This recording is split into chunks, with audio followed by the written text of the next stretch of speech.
So, Zach, I'm going to give you a little bit of a history lesson as we start here first. Not that you don't know this, but for a good stretch there, like over a decade, Baylor played Texas Tech at Jerry World's in Arlington as a neutral site game. Gave both sets of fans, a chance to, kind of come and experience that setting.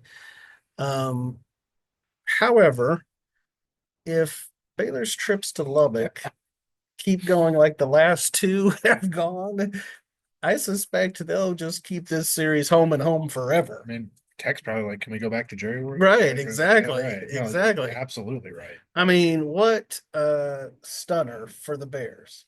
Where did that come from? No Seriously, doubt. No, I asked it's dave-aranda that.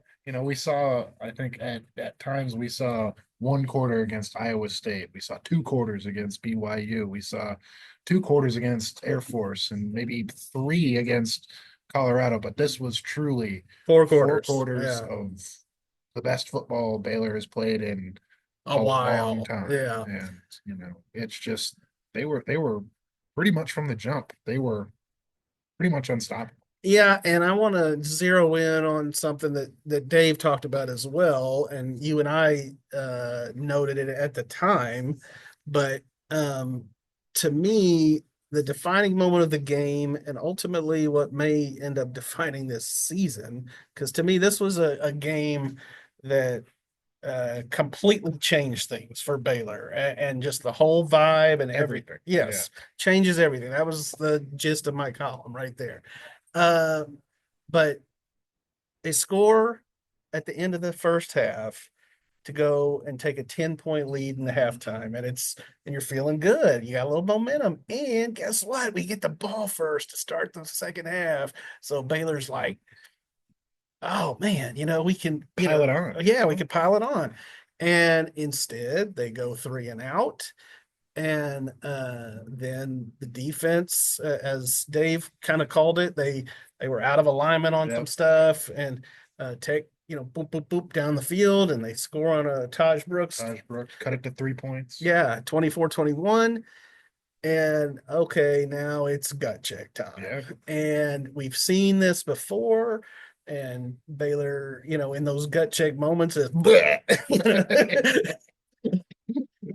and instead, Here's your call. yeah, That right. was a column for I most of couldn't I couldn't have come up with a word for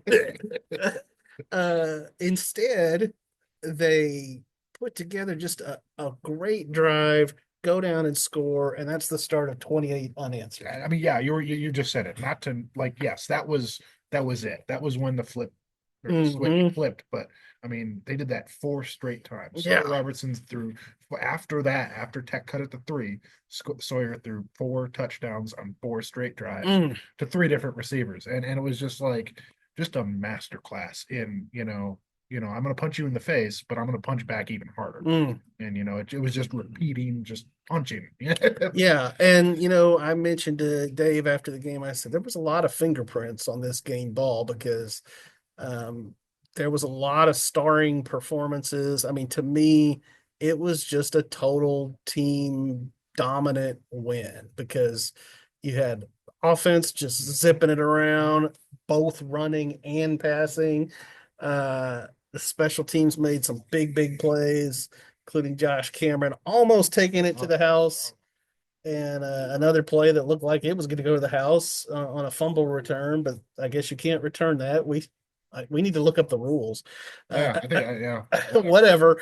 But and then defensively, they bent some. Right. Uh, Probably gave up more yards and points than they want. right, but But I thought a good sign was they started getting after the quarterback again. And even though Taj Brooks ends up with a really good game, I still feel like they didn't let him go off. other than that one run where he, like Dave said, was kind of missed alignments, he bounced it outside. Other than that one run, I can't there wasn't many like chunk plays that he got. It was a lot of 5 and 4 yard rushes that just I don't know. So yeah, you're right. They kind of kept him in check as best as I think they could have hoped. So I asked that question, where has this been? I think you asked this question, and I'm going to pose it to you. Uh, where do you go from here? Where does Baylor go from here?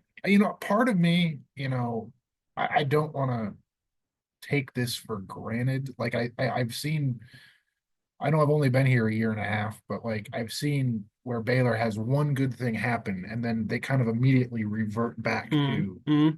what they did. And I caution myself of getting too optimistic that, the schedule lays out pretty easily and that they can Mm-hmm. use this and they're not going to get a big head. But like, I gotta kind of rein myself in a little bit. But But I think that this is, I think they're gonna use it. I think they're going to not get too big ahead. I think they're going to stay focused. And I truly believe in kind of how Sawyer Robertson has changed this, how Dave has taken over the defense a little bit.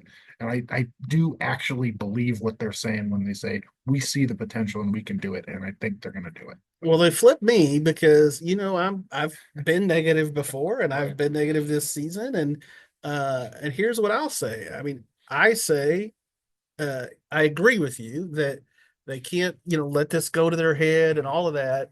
But I thought it was a good sign in the game that even in the fourth quarter, as the game was progressing and it was way over at that point, they're still like breaking runs. They're still like making really good plays, getting fourth down stops on defense. Um, they just kept playing. If they do Right. that, Right.